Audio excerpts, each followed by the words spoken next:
Alright, I'm sick today. I didn't feel like recording, but I had to put a video up because I have an absolute lock in tomorrow's games.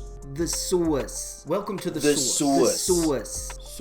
Source. Alright, welcome to the Source. Make sure you hit the subscribe button so you don't miss any. Like I said, absolute lock tomorrow. I like Washington +3, and I'll get into why right now. Okay, first off, I'm loving this Pac-12 matchup on Fox. They need to put more Pac-12 games on national TV at reasonable hours, because who's staying up till 1 in the morning to watch these games? I mean, I just don't have it in me anymore. So this particular game is at 4 p.m. Eastern Time. Utah, ranked number 9, at Washington. The Utes are favored on the road thanks to their recent play. Their defense in the past few weeks has been arguably the best in the country, if not hands down. In fact, in the last 3 games, Utah's let up a total of 10 points. That's 3.3 points a game in the last 3.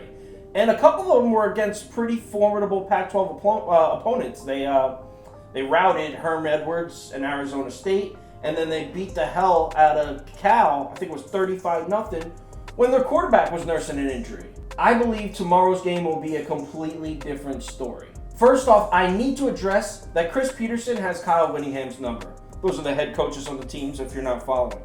Chris Petersen has beat Kyle Whittingham in their last 4 meetings, including last year's Pac-12 championship game.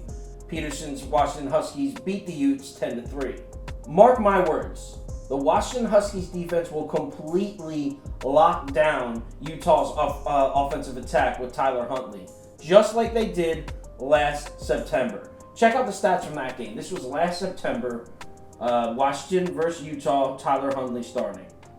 Now, the reason I'm showing you September's game as opposed to the Pac-12 championship, Tyler Huntley didn't play in the Pac-12 championship. It's at Washington, home game. Their confidence is going to be sky high. Now, I will concede that Utah's defense should give Jacob Eason some problems. I could see them getting 2 or 3 big sacks that stall drives. But Jacob Eason is too good to be held under 17 points. And that's all I think it's going to take to beat the Utes tomorrow. Which reminds me, you should probably bet the under also. Also, be sure to keep an eye on Washington Husky X-Factor tight end Hunter Bryant.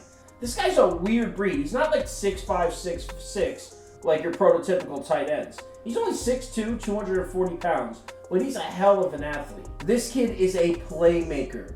Look for Hunter Bryant to be creating mismatches all over the middle of the field on a consistent basis. My confidence, however, is not so much in the Husky offense. I just conceded that I think they'll struggle. Utah's defense is good. But my confidence is in Chris Petersen and that Washington Husky defense. I think the Utes are going to be staffled, shut down. I can see Washington forcing 2 turnovers, maybe 3. 2 turnovers. And I'm not big on score predictions. I think it's corny because the game could go in a number of different ways. But for argument's sake, I'll put a score prediction up. Washington Huskies 20, Utah Utes 14.